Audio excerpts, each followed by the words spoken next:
Why ask why?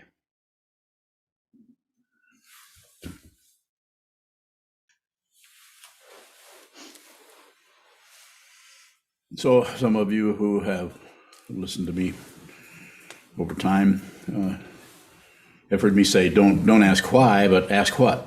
A why question is circular. The why will always take you in loop-de-loops about because of this, why, because, why, because, why, because, why, because. So it's not that we don't do this, and sometimes we really need to. Why do I feel cold? Because we need to turn up the heat. So there's very simple why, because situations that are totally appropriate, don't add to our confusion, actually help us get warmer. Or why don't we have any cream? Is because you forgot to pick it up at the store. That's why. So we have a whole bunch of why because that work just fine. And we get so accustomed to being able to say to any situation that arises, well, why is that? Why is that? Then that takes us in a circle that is, it's your own personal circle, your own personal karma, your own personal why you look the way you do, why you think the way you do, why, how. So what I'm endeavoring to point out or talk to you about today is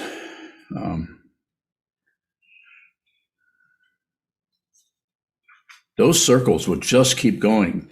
And some of those circles, as I said, why isn't there any milk in the refrigerator? Because you didn't get it.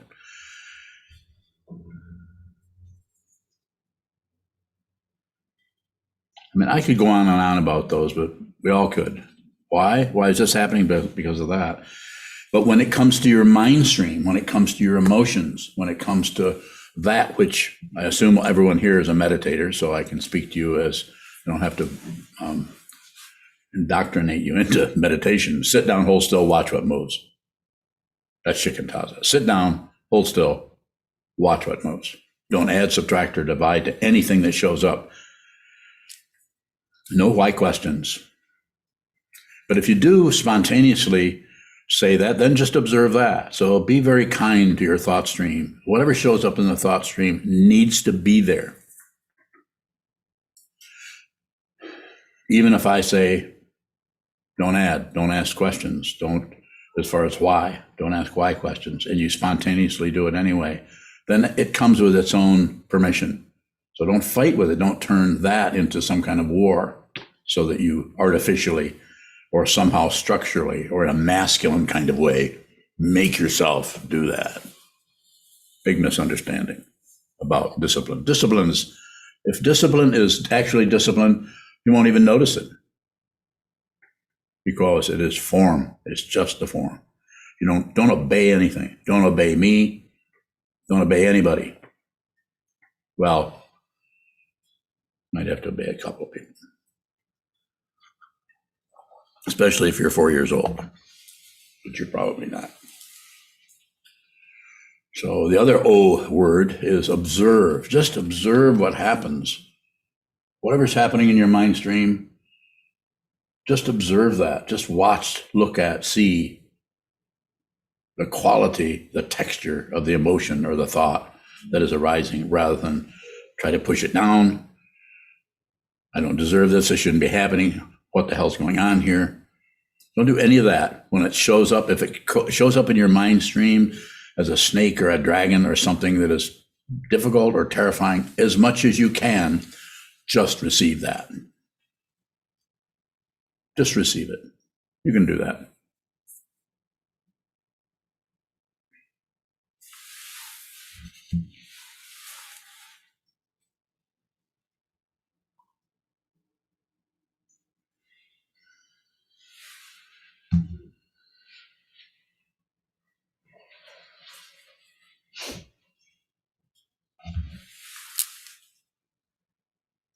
My memory is slowly sliding off the deep end, so occasionally I need to have a note or two. So the kleshas, passion, aggression, ignorance, pride, envy, and there's all kinds of other forms of grasping, rejecting, going to war, shutting down, closing off, all of these things. happening, and those happen in the mind stream spontaneously based on the causes and conditions that arise as your particular personality in the first place. Is yours how you felt when you were 8 years old? You notice some of that's still here, and some of it is kind of outgrown that. No guarantees of anything. Sometimes everything's gone fine until you hit 29 and a half, and suddenly the whole world comes apart based on all kinds of things. But not based on something you can find, even if you can find it, even if you can say, well, the reason that's happening is you're in your Saturn cycle. This is not true. And I was a professional astrologer for a while, so I'm able to talk about that a little bit.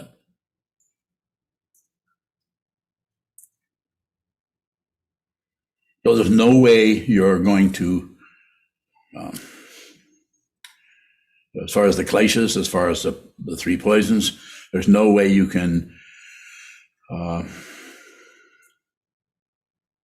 klesha-proof or protect or create a barrier against those emotions and those feelings and those things that feel like crap.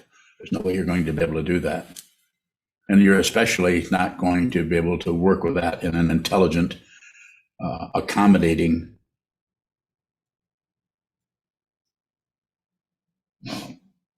communication, cooperation, collaboration, some kind of way that actually works. If you shut down on it, if you close off, if you blame, even if somebody actually did something to harm you, hurt you, if you blame them, you're buying into the circularity of this world, and you're actually saying there are good guys and bad guys, and there aren't. That's an illusion. That doesn't mean the person who is hurting someone else, abusing someone else, shouldn't be taken away and should be protected from the rest of the family or the rest of the society, the rest of the community. They should. But the whole punishment idea is an incredible misunderstanding. And it's all through Buddhism also. Bad karma, good karma.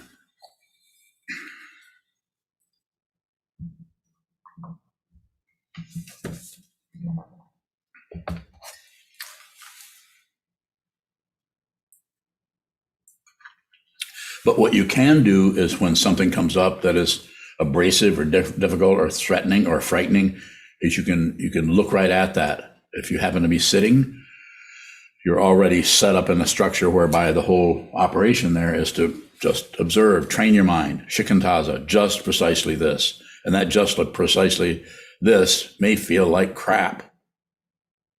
And that just precisely this may feel like failure. Or it may feel like not getting anywhere, or it may feel like any number of things. And however it feels, it's a lie. It's not that it isn't relatively true, but relative truth is half truth. It's partially true. The whole world, all of our societies run on partial truth. Cause and effect, right and wrong, up and down, back and forth, good and bad, evil and holy. All these centuries we've been, just in the history of the last few thousand years, we're still crazy. Just watch the news for 20 minutes. No, don't. 20 minutes is too much. 10 minutes. Watch the news.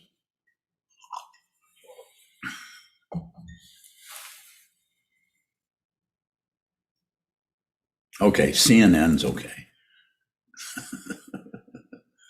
Unless it upsets you, and then switch over to something else. So what the idea with this talk is why ask why? And the reason we ask why is we want to get some kind of, as I said, why is my car not starting? Because I didn't get gas, or because the battery is dead. I need to do something about that. Very simple relative things. It works fine for that. But as the consciousness is downloaded into this human form for a certain short period of time, but who you are hasn't begun, and therefore it cannot end. I'll say it again. Who you actually are, your actual true identity,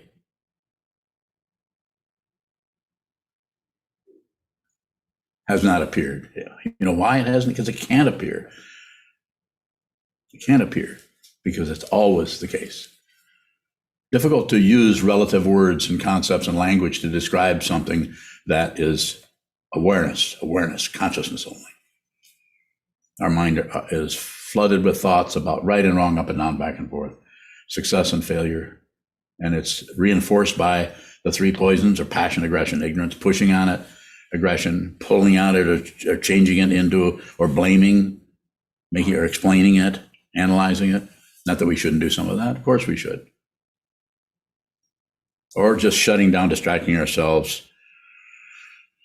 The artificial way of using chemicals, or the way of, just jogging. I'm not saying you shouldn't jog. You probably should. I should jog. Probably quite a bit. I'll borrow your knees and I'll jog.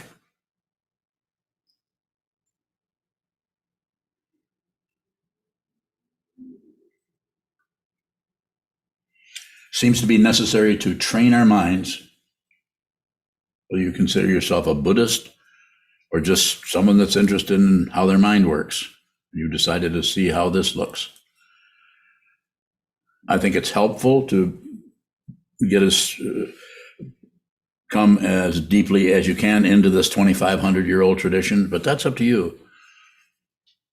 The only thing I really highly recommend and would probably argue with you about is train your mind. That means nothing more than sit down and hold very still and watch what continues to flutter around in the mind. Just observe it. Don't add, don't subtract, don't ignore. Just watch that and realize your true nature. You may need Buddhism, you may not. You may need a teacher, you may not. Unlikely to realize what this is without someone to say, no, back over here. No, come back here. It's that simple and that difficult and that scary or that irritating. You name it, and any emotion will come up attendant to that kind of a feeling or direction.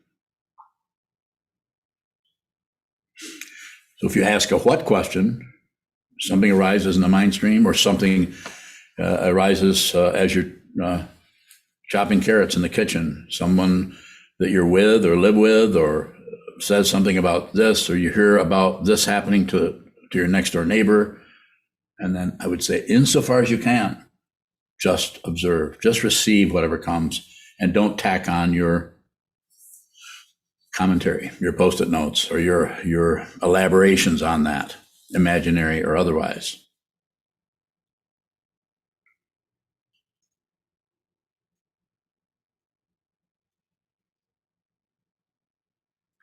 Are you bowing? Is there a way to tell when we're tacking on the imaginary? Bowing. Eventually. What happens is, rather than you can remove that, stop doing that, rather because something arises. I'll do it very literally, like I tell a story. Something happens in the mind stream, either in the kitchen or on the meditation cushion. You have meditation, the actual exercise of holding very still and watching what continues to move, which trains the mind to see something without doing anything with it. You train your mind to do nothing but receive, observe, receive.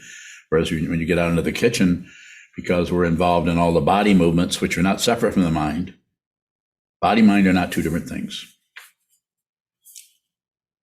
So when we're moving around, then the feeling of being someone somewhere in some room doing a particular project and talking to another person about a particular, I can go on and on, that creates an incredible illusion of separateness. You're somebody somewhere doing something with another person who is saying something to you, and we get enamored of, we get magnetized into that. But we can't really, when you're in the situation, you can't do anything but be as aware as possible. You probably won't be able to modify your behavior, and I don't recommend that you try. What I do say is take Take the body mind aside, sit down and train your mind. So when you get up off the cushion and go into what we call post-meditation, there's just more clarity. There's more openness. The ego might show up as not knowing, not being as clear, not really getting it, even thinking that meditation is really helping because I'm actually feeling worse. No, you're feeling what you've been covering up all these years. You're beginning to actually find out who you are fundamentally. And the pathway through that can be very painful. Further questions? I can continue to talk, or go ahead. Sokuzan, earlier you said who you are can't appear. Yes. What is it that's appearing? Appearance. Things, objects, stuff, earlobes, smiles, frowns, dog barks, barf.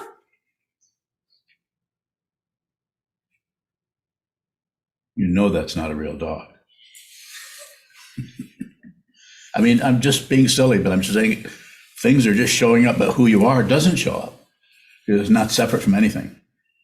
What has no otherness to it can't suddenly appear somehow as other. It's that vast. It is that profound, and it is that simple. More? Sokuzan, does the appearance or the otherness point us to seeing who we are? Eventually, if you just observe the otherness, the other person, the otherness in terms of what you're thinking about that you weren't thinking 10 minutes ago, that is now an other because it's something you're thinking about, worried about, concerned about, evaluating. Any kind of thought pattern that arises, if you can just see it, smell it, taste it, hear it, feel it, think it, without anything extra, no elaboration, just receive. It takes, the only word that I can come up with that this in this direction is bravery. It does not get easier. If it's getting easier, it's probably a mundane path of getting better, improving. And some people, most of the world, if they even are lucky enough to stumble on a sane, balanced, mundane path, that might be all they can do. They might not be ready for this kind of practice. It's not for everyone to do this. Even the cultural situations as in ancient India or China or Japan, where now they have hundreds and hundreds of years of Buddha's Dharma happening still, not very many of those people in those countries are actually practicing a profound, radical form of awareness practice or meditation.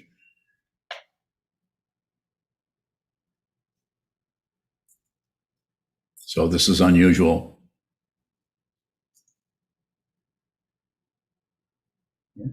Sokuzan, when it gets more and more difficult, how can we relate more simply to what's arising in front of us? Yeah. So I'm very biased in this area. I say sit down and face the wall. Do a lot of meditation practice. Do a lot of it. Very simple. Sit down. You don't have to chant sutras all day long. You may have to. That may be a form that might help you in some way. But the important thing is to sit down, hold still, and practice just receiving, just receiving.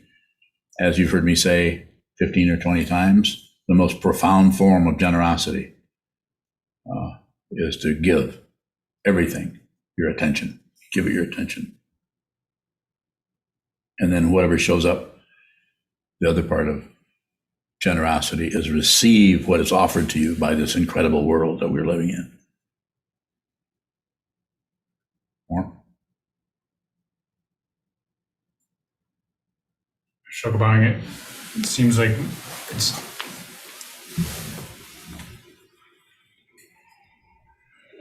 Seems like what?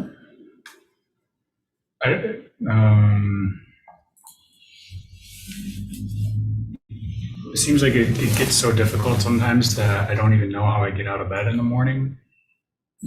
So That sounds good. what is that? How do you relate to that? Just continue. It's just part of the path. This may never happen to Juzan or to Kelly, that kind of thing. Just you might tell them about it. I don't know. But they might have a description of what they're going through in their practice that you have no clue about how that is working for them. And part of that is we try to figure things out instead of just see it as it arises. The actual knowing is the not knowing. The actual not knowing is the knowing. But we split and divide. We divide everything up because it gives us an artificial feeling of safety. Well, at least I know. So what is happening to you, as you talk about you don't even know how you do that, that's awareness. Do it anyway. You're a fully ordained monk. You're in for it.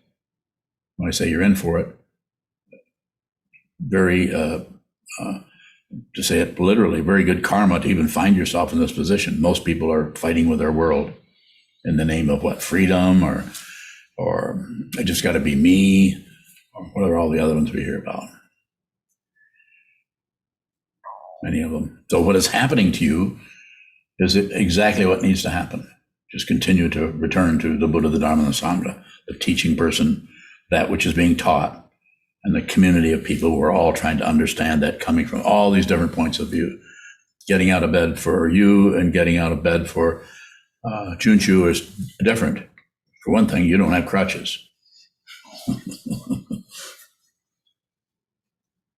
How's that coming? The crutches, out of bed with crutches, is that working okay? Do you have to get help? Not usually.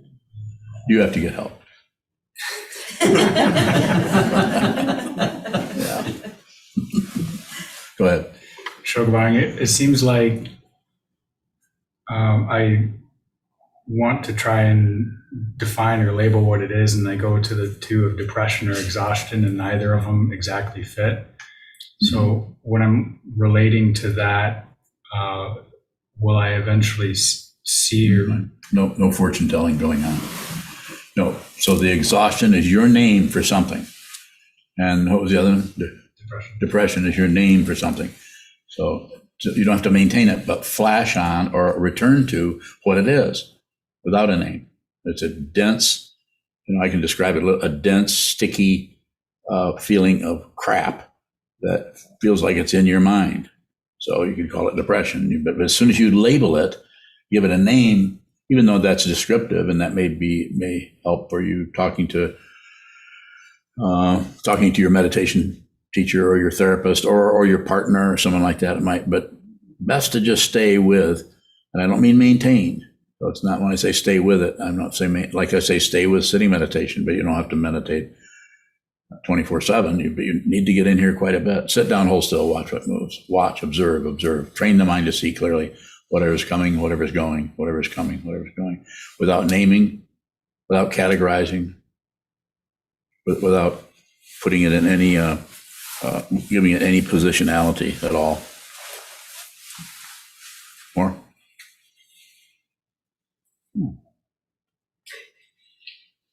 This is yours. This says, was it Eric that sent this? Somebody, one of your friends gave you a lacy, and I can use this? Yeah. Says your name on it? They spelled it wrong.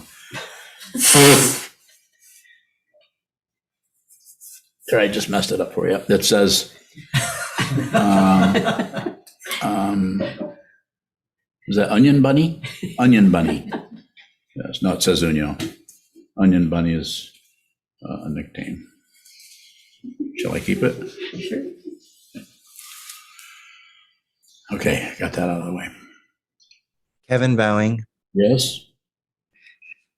Earlier, you said something along the lines of, if it's true discipline, we won't see it because discipline is just the form. So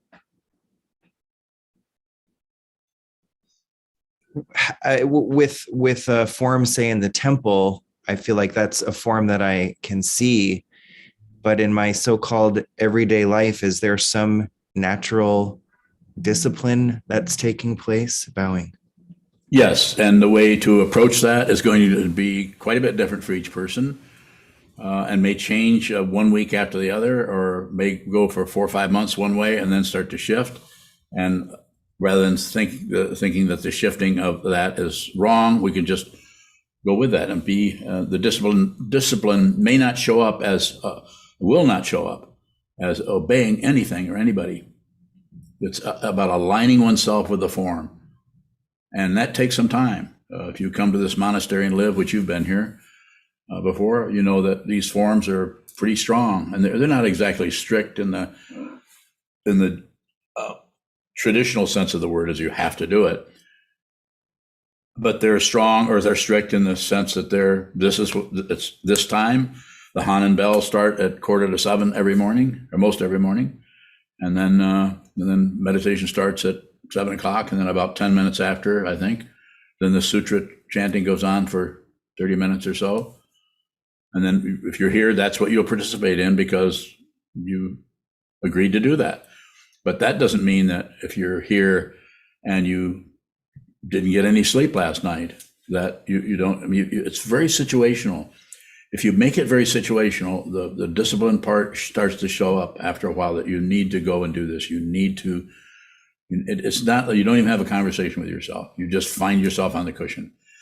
But you may have to do a lot of that with the feeling of obeying it for a while. You may have to start out with, I need to do this. I need to sit down.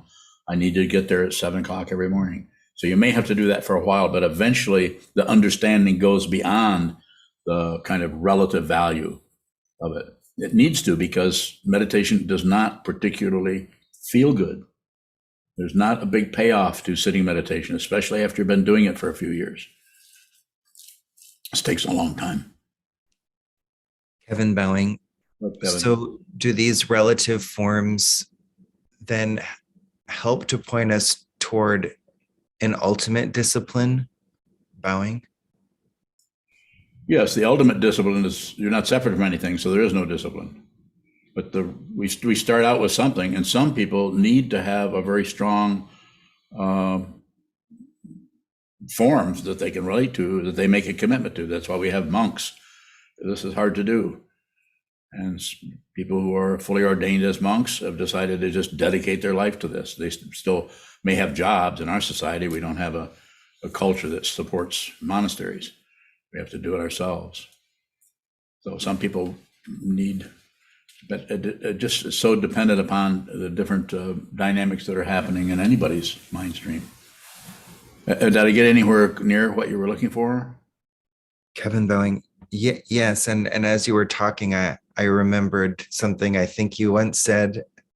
Does this sound right? That I think you said discipline is not wanting something else. Bowing.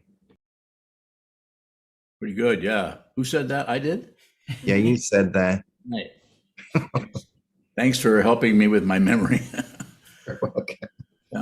Yeah, you could. It's kind of simple if you look at it. You're sitting there, and it's time to sit, so you go sit, and you don't really want anything else. You don't even want anything that's there. You just sit, just observe, just observe. You're kind of. It's almost like, it's not exactly like this, so you can't really take this to the bank. It's not that relative, but it's kind of like you're just depersonalizing your whole thought stream, your whole mind, by not really believing or disbelieving or ignoring anything. Anything that arises is fine. It's like having all the doors and windows taken off your house, and everything gets to come. The birds fly in, and the Gestapo troops march through the front door and look for you, but they can't find you. Kevin, bowing. I believe it's Gazpacho troops bowing. I think Gazpacho is. Thank you for correcting me. I have trouble with Sanskrit.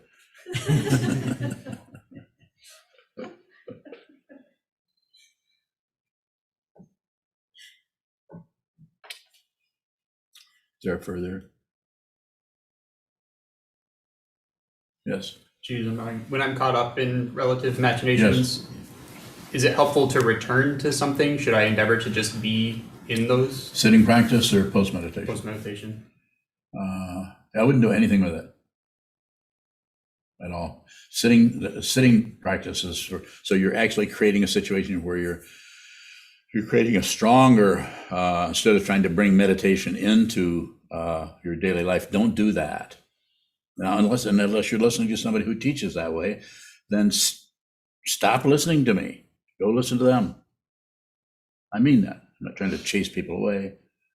But if this, what I'm saying somehow doesn't work, then do something else. You may need to listen to someone who trains about being more mindful in the present moment, being more mindful of, I don't know how to even say it. But I would say just hang out. You get up off the cushion, go and be genuine. Just be yourself. Be the emotions you're trying to get rid of. That does not mean, and that probably won't show up so much as you might be worried about it, that you're going to suddenly act out your feelings. You probably will be less likely to do that because you're more aware of the way the emotions look, and it's more painful. It could be more difficult, but you don't move from the emotion that arises in the mind stream or in the body to making your vocal cords get rid of it by yelling at someone or complaining to someone or insulting someone, blaming, whatever. You just don't do it. Even though relatively you see that they caused that on some level, they triggered the feeling, but it was your feeling and you need to be responsible for that. That doesn't, responsibility does not mean blame. It just means that you respond to it. You need to respond to everything. You're responsible for everything. So am I. This is our world. We're responsible for this.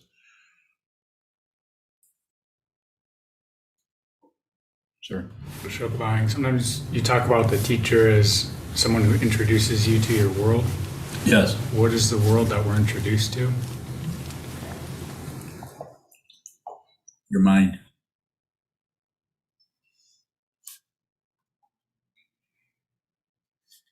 When you talk about introduction, it seems like an initial pointing, and then it seems like there's more beyond that. How'd it feel to get out of bed? You wouldn't be doing that if you weren't talking to me. When I say that, I don't mean that you wouldn't be per se, but you wouldn't be able to cover that up with not knowing what it is. You'd cover it up with knowing something. You'd conclude something about it.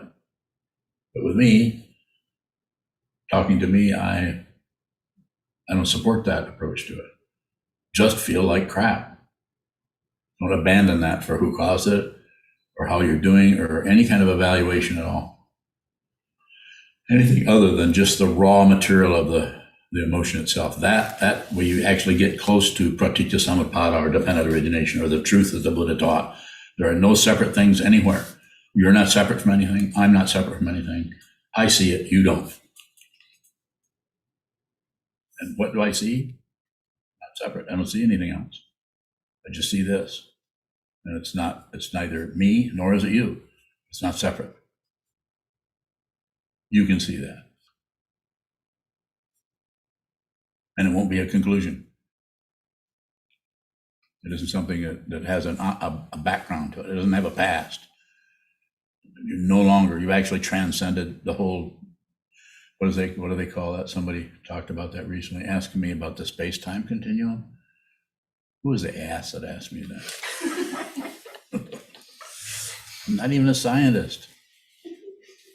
Although I want to be. I want to be a scientist. Or?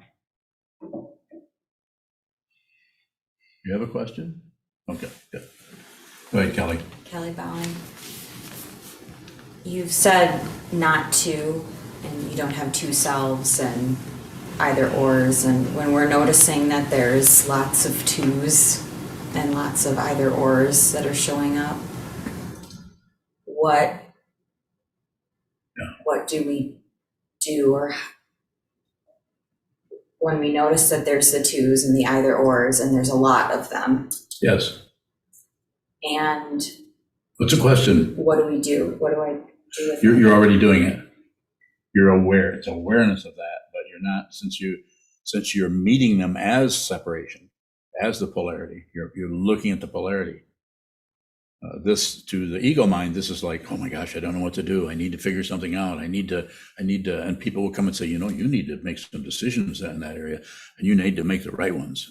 I mean, it's just the society is flooded with that kind of, bologna sandwiches. So it's just, it has its own value, but it's not going to work ultimately with what any one of us is dealing with, just the unknown aspect of relative truth. We don't know. And so I would say, don't do anything. So just observe the disparity, or just observe the what should I, or just observe that. Yeah, if you just observe it, it can't last. But if you push on it or fight with it or try to wring some kind of sincerity or some kind of accuracy or some kind of truth out of those situations, you'll get something. But it'll be just that. It'll be more relative truth, which is more circles, which is more why, because. So the ego mind can get a sense of, well, finally I figured that out. But if you say that, if I figured that out, you've probably not. You've not understood. So it's more about you understanding. So face the wall as much as you can. Get to the wall. Get to the monastery now that you live closer as much as you can. But also just find a wall and sit down. Do it every 20 minutes, do it every 3 days, but get there somehow, so that what's showing up, what you're describing there, is showing up in your business situation or your home situation or domestic situation, so that you meet that. I'm going to use the fancy word here, that you meet that with as much equanimity as possible, because to try to meet it with trying to figure out what's right, what's wrong, what I should do, what I shouldn't do, that's not equanimity. That's that internal oligarch in the consciousness that wants to be right and wants not to make any mistakes. And it's about reputation. It's about not being wrong. All this. Have a willingness to just not know, just be wrong. Just live in the middle of that boat with all those oars. Just take your seat. Take your seat there. More. Kelly bowing. Mm-hmm. If we didn't do that and we chose something, Really? Like what? like instead of keeping 2 jobs, just having one. Mm-hmm. Are you asking me? Yes. Yeah, just have one job. You told me to, and I did. You did, okay, yeah, okay, good. But so now that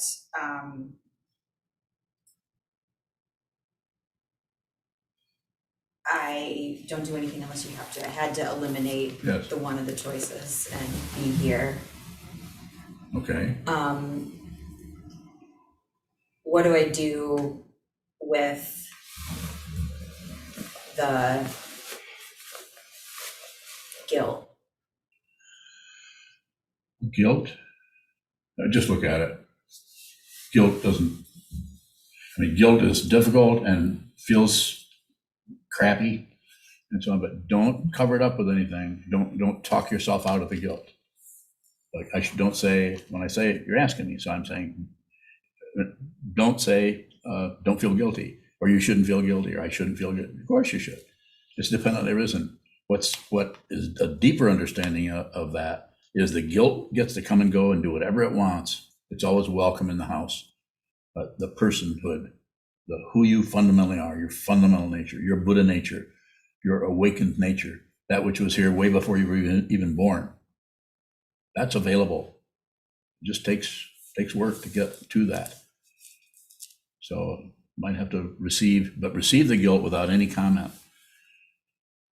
And you'll notice if you don't do anything with it, it runs out of energy, because it gets its energy from being pushed away. I shouldn't feel guilty. Or, well, of course you should feel guilty. Look what all these mistakes you've made. You don't deserve to have any success. Internal kind of parenting going on. More? Good question. A question from Ken in New York. Kencho, yes. You sometimes call sitting practice voluntary stress. In what way is that different from the stress that kills in popular culture? Well, I think it's just that the stress that is in popular culture, to use your word, is you're not agreeing to look at that. So therefore you're fighting with it. So it tends to ramp up and be even stronger and can actually go, because you're not working with it in your consciousness, you're shutting down. So therefore that tends to, because body and mind are not separate. So therefore it wants to express itself. It wants to have a say. So it's going to have a say through your kidneys or through a heart attack. I'm not a doctor. I don't know anything about this. I look at all of this through awareness. I really don't have relative information, but that's how it's showing up here. So you can actually take that body mind that you have and sit down and just get to know yourself. So you relate with whatever is arising in the mind in a more with some balance. It's not balance you create. It's just that you stop knocking everything over, trying to get your way, or trying to get some artificial safety or get some artificial accomplishment. Anything that we can do other than just this karma that we agreed to deal with. Did we sign on the dotted line? Did we? I don't know if we signed on the dotted line, but there's an understanding when you come into this situation. There's an understanding that transcends a relative understanding. That's why we're here. You can return to your original face. You can return to your true nature. It's not going to show up as an experience particularly. You may not run out into the kitchen and say, "My God, I think I've just discovered my true nature. Let's have a drink." You're probably not going to do that. It may be, it probably will be. It's just a tacit understanding. It's a subtle understanding that you are not separate from anything, and you are completely not threatened by anything. If you're threatened by anything, it's going to be very difficult to work with other people and help them if you're working out of success and failure all the time, or always having to get results. So that's where the stress comes from. In the corporate world, it's got to be horrible. It's like a highly stylized and polished hell realm where you don't see the demons or the red eyes, you don't see the horns and everything, but you see a lot of business suits and a depersonalization of it in such a way that, well, I don't need to go any further. I think you know what I'm referring to. And it's not always that way every time in every situation.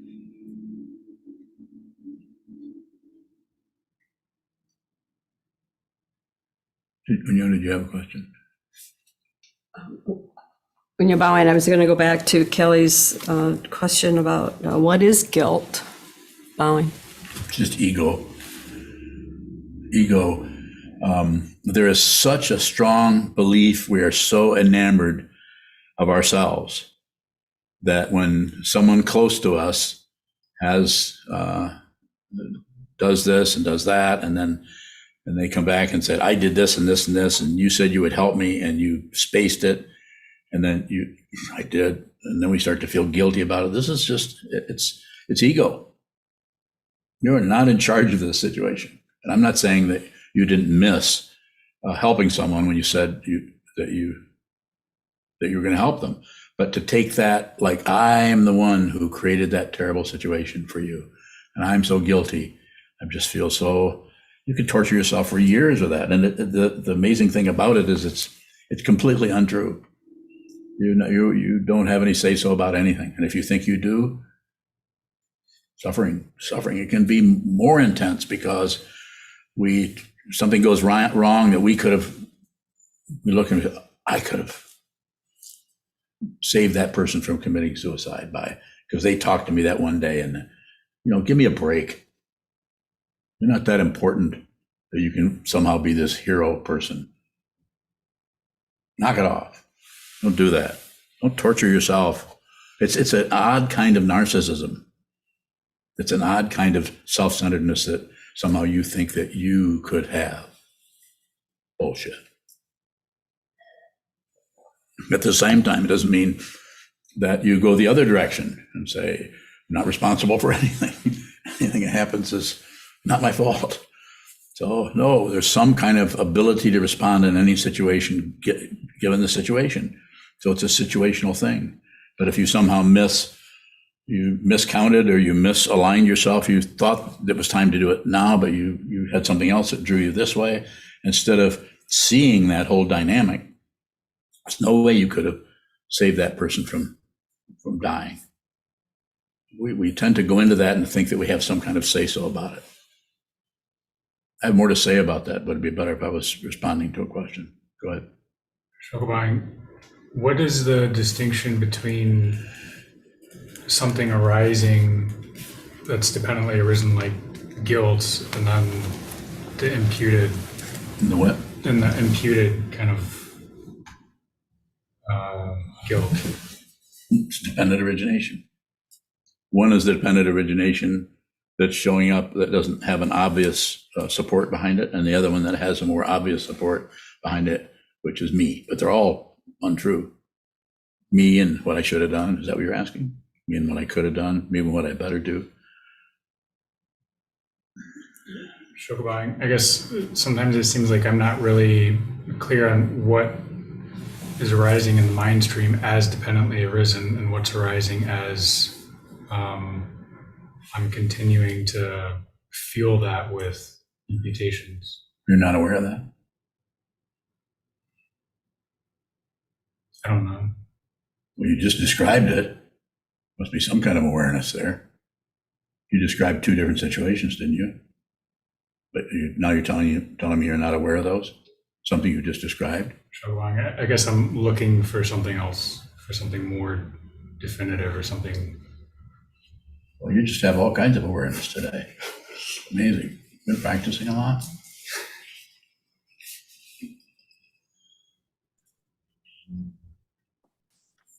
Katie, What was your question? Shokubang, what is the distinction between an emotion that's arising is dependently arisen and the imputed emotion? Not separate. It's called a perfected nature. But you have to see it. It can't be just some kind of conjunction of concepts in your mind stream that helps you logically figure it out. You have to see it. Who had the question? Katie Bowing, Go ahead, Katie. you mentioned in situations that sometimes we can think that we can fix something. And I find often I see that I can't, and I feel extremely helpless, and I don't even know what to do with that. Bowing.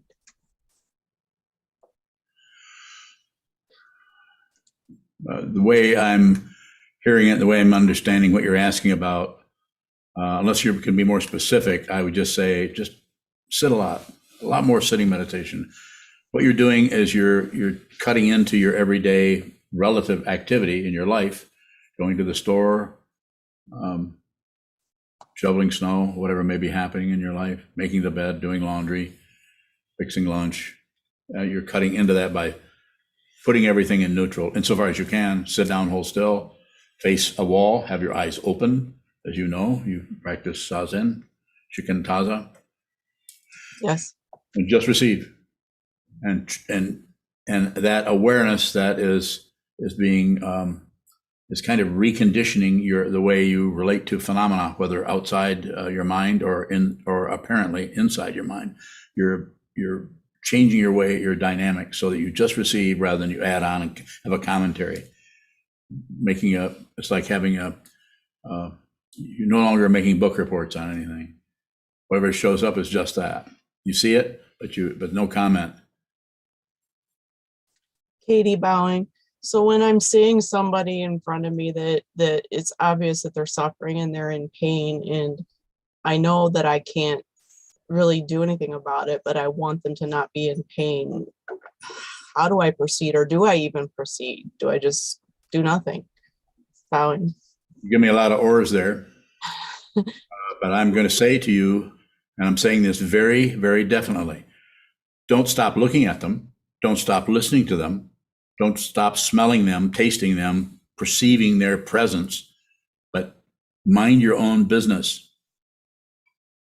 Don't interfere with them.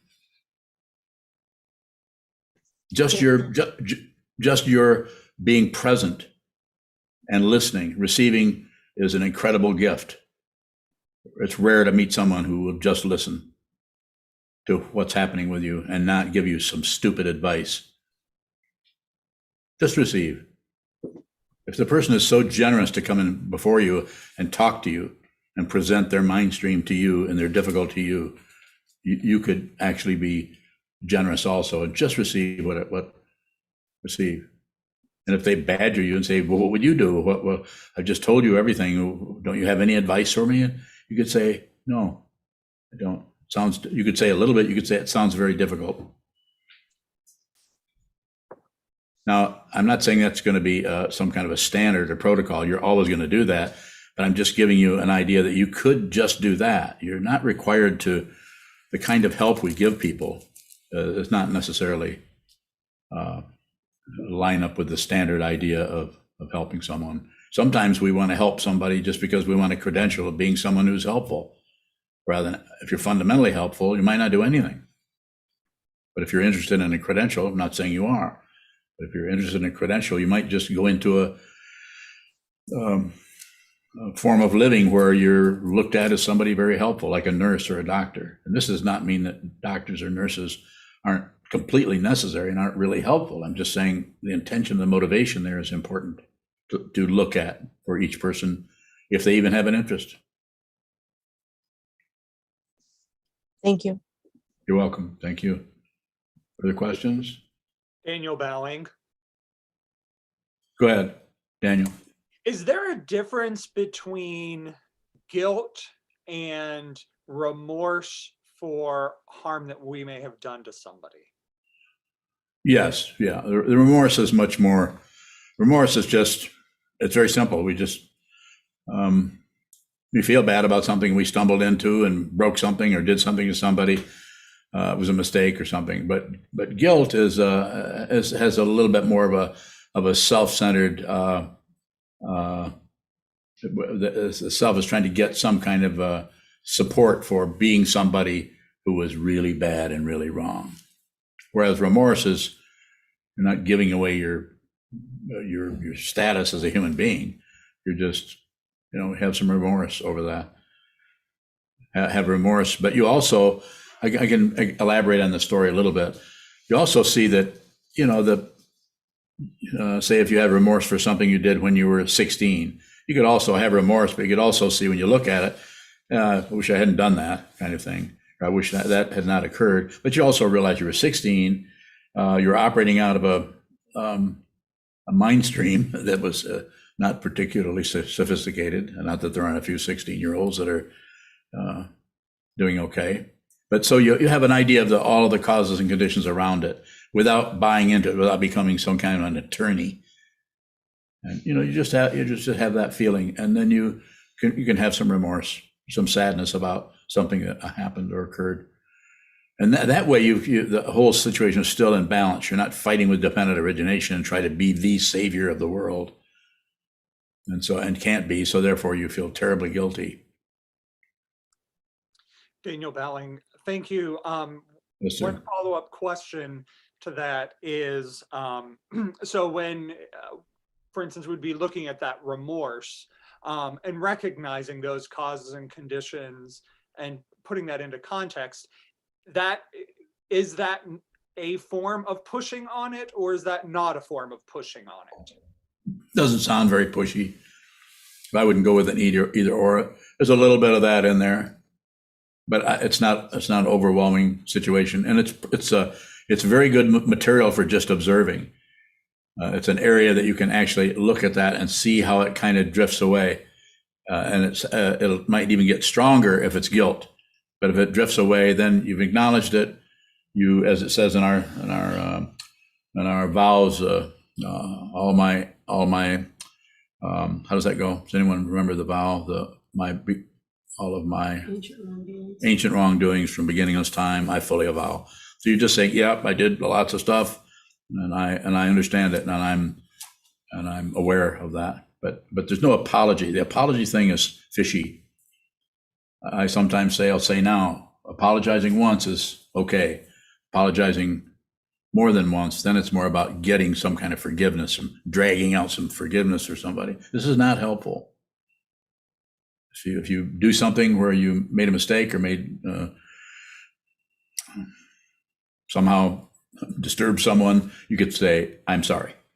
one time, that's about them. Then you actually are apologizing. But if you say, I'm sorry, and you say it again, you say, then you're trying to get, then it becomes more about your self-centeredness, about trying to get your feeling of being wrong somehow let off the hook or something. Apologies, forgiveness.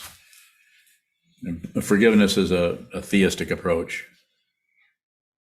I'm not saying that's wrong. Some people may need to do that, and they should. I'm all about that. They should do whatever they need to do.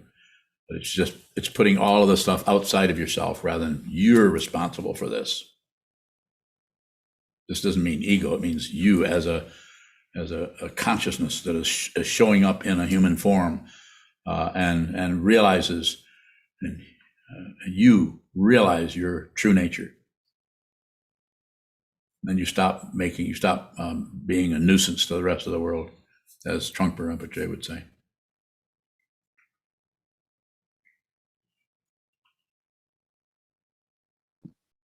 Teresa bowing. Teresa. Earlier, when you were answering Shoka's questions about, getting out of bed and inspiration, and when we are in that place of stuckness, depression, whatever it could be labeled, what are ways that we can inspire ourselves to get to the cushion? Bowing.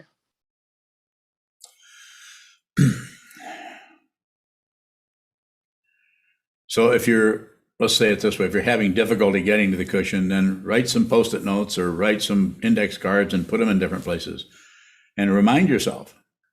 The one that I used years ago was I meditate every morning at 7:00. And I just, it's not I'm going to, it's I meditate. And then I noticed how I would avoid that or not look at it or not meditate.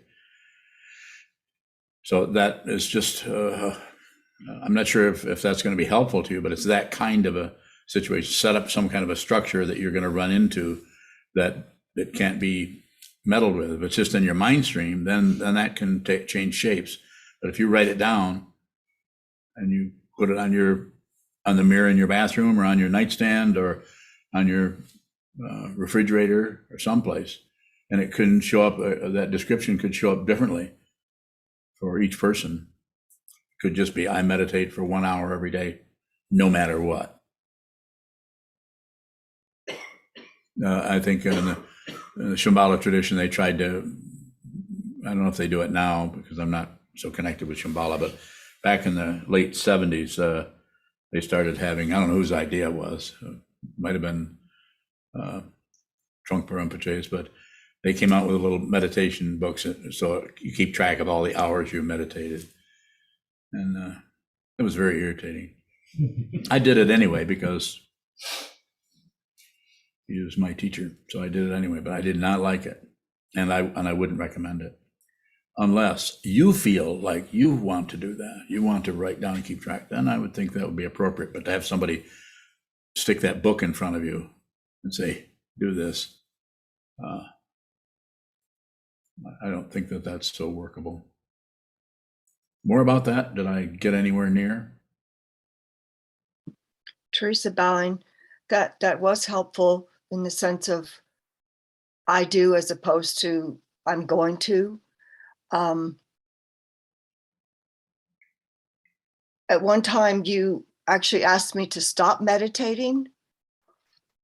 Are there times when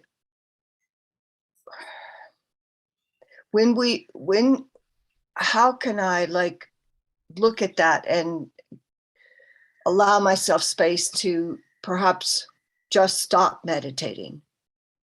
Bowing. So you may need to do it with a form. You may need to set up a form where you say ahead of time, you say, starting next Tuesday, I'm not going to meditate for a week. And then at the end of that week, I'm going to begin meditating again. So you may need to do something like that. This is not something I would particularly recommend, but it depends on the dynamic that you're working with in your own mind and how long you've been meditating. So it doesn't mean that you won't come back to meditation, and also there's no guarantee that you will come back to meditation. But the important thing there, and I'll put it in these words, it's very important to have respect for your confusion and not try to bully yourself. This is a big misunderstanding based on the cultural situation that's been going on for 2,500 years. So a strong macho kind of controlling thing that comes out of ancient Korea or Japan, and somewhat from China. And Tibetan Buddhism also is full of really strong forms where you have to obey. Just a strong parental kind of approach to it, even more than parental. And that may have been necessary in medieval times and ancient times, just because of the nature of the culture, but not now. It's not important. We need to just do this differently, not go back to some ancient patriarchy.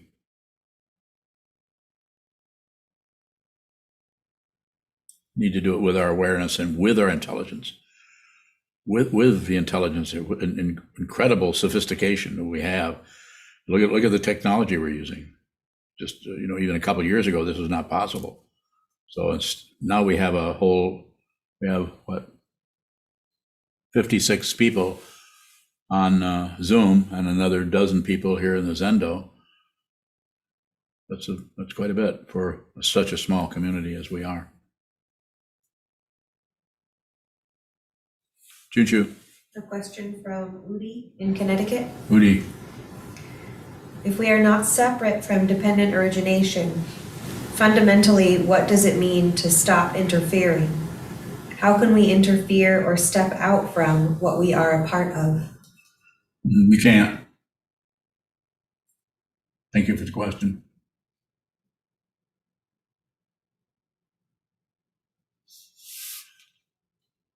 Very clever, Udi.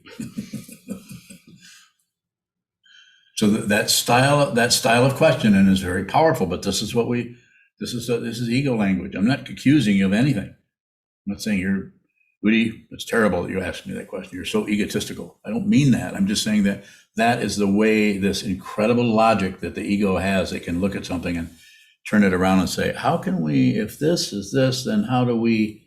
So, I'm going to say you can't. But the deep understanding of if someone is clear about what this is, they'll know exactly what I'm pointing to. And what is it? I'll tell you. There isn't anyone. There's no one to step out of anything. To realize that, you're done for. The individual assumption of a separate self is no longer there. It's called liberation. And it's very, very simple.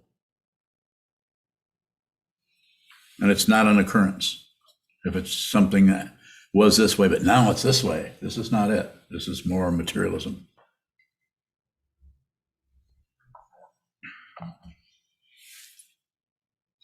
A question from Nancy Tremaine.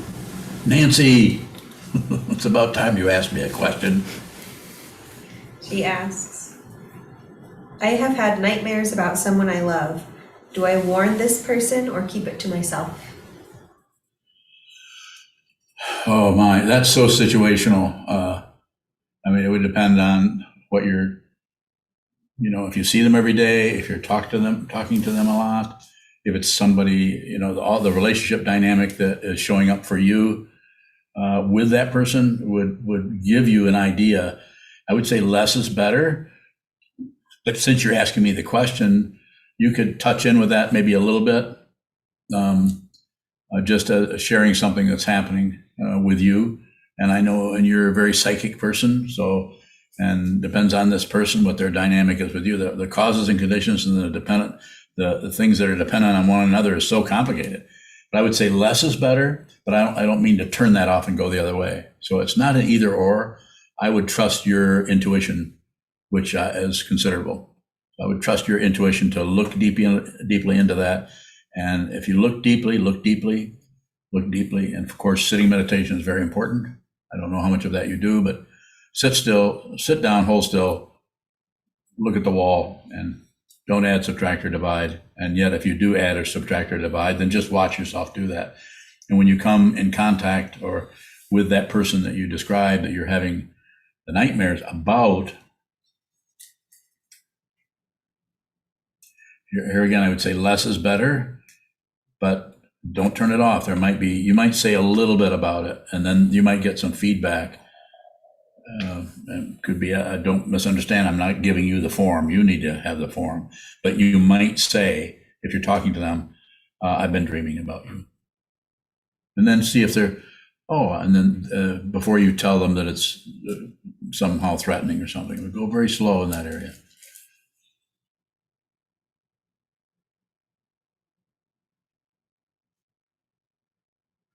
Further questions? No? Are we done? Isaac Bowing. I have a quick one. Go ahead, Isaac. So recently I noticed I'm sitting in my chair opposed to the cushion. Is that okay? Bowing. Damn right. That's good. Sit in that chair. Yeah. Chairs are good. Yeah. Now you can sit wherever you can. Just to go over that really quickly, any place you can hold very, very still without being rigid, sit in a symmetrical posture, and that may not always be sitting right up. You might lean back a little bit. So you're a young man, so and I know you have some health considerations. I won't go into that, but if you can, don't have any back support. Just sit up like this, as much as you can. But not everybody can do that. So.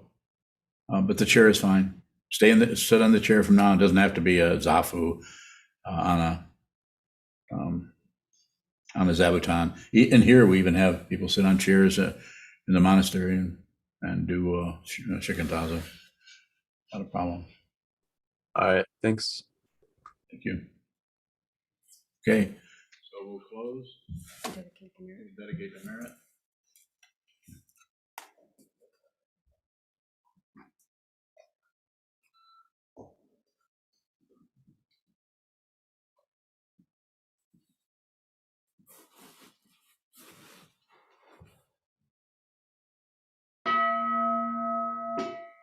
May the merit of this penetrate into all places, so that we and every sentient being together can realize the Buddha's way.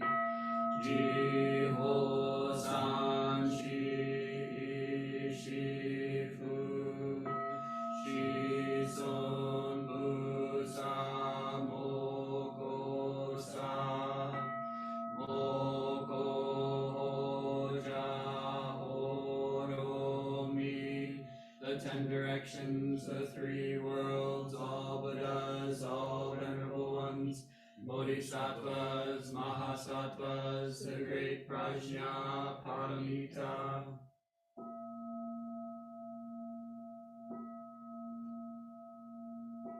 O Buddhas and Bodhisattvas of the 10 directions and the 3 times, please hear us. Please come down out of the light and protect Sokukoji Buddhist Temple Monastery, our Sangha, families, friends, and visitors. Heal everyone who's unhappy, sick, or suffering, and fill them with light.